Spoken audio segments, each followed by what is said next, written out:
Thanks to Ford for powering our CES coverage. What's up, everyone? John Rettinger from Techno Buffalo here, and we are at CES 2012 taking a look at the just announced and now official Galaxy Note for those guys. That is AT&T. Let's go in and closer. Let's take a little bit of a closer look at it. Here is the unlocked version. On the AT&T US one, you've got 4 capacitive buttons here at the bottom, as opposed to that one giant home button living in the middle. So it is supporting LTE. It's got the same specs that you're used to, 1.5 gigahertz dual core chip, 1 gig of RAM, 8 megapixel camera on the back, 16 gigs of storage. A little bit different here than the European version. It's got a bit of a texture to it, but it is that Samsung plastic. Got that shiny versus almost matte plastic. And also notice that you're getting a 5x5 grid, so you can see a lot more with that 1280x800 screen. Extremely high resolution display.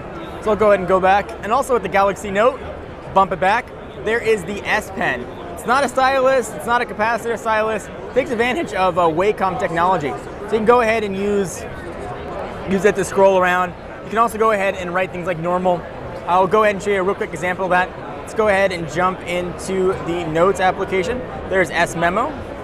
There you can see some doodles that have been done here. We'll go ahead and open up a new one. And you can go ahead and pick the pen size or pen color. And as you push pressure in, you go ahead and get a thicker line. There's a little bit of a button on there. If you take the button and you hold it down, and you hold that on the screen, you take a screenshot for you, which you can go ahead and edit. So if you're in Google Maps or something, you don't want to send directions, you go ahead and do that. So that is the S Pen technology, open API, so developers can go ahead and develop for it.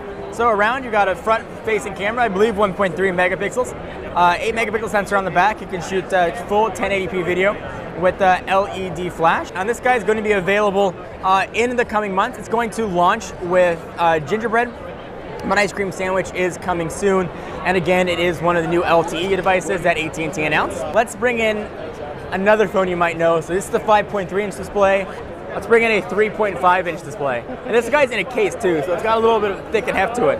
But just look at that screen size. It is, it's like daddy and son here when it comes to screen size, but you can definitely see the difference. Now, surprisingly, this is a pocketable phone. I've done this before. That's a big question. Can it fit in your pocket? And the answer is yeah. It definitely can. It doesn't even look that bad. You can sit down, you can do little dances with it without a problem. The other question I always get is, how does it look up to your face? Here's what it looks like. And it definitely does take some getting used to. Out of all the phones I've tested, I have never gotten more people looking at me strangely, like, what is that, than when I've been using the Galaxy Note. So we can make a Galaxy Note love fest here. I'm John Rettinger from Techno Buffalo, and I'll see you guys in the next video. Bye-bye. Sync AppLink, the game-changing technology that lets you use your voice to control mobile apps on your phone like Pandora, Internet Radio, iHeartRadio, Stitcher Smart Radio, Slacker Radio, and more. Look for more apps to be announced at the show.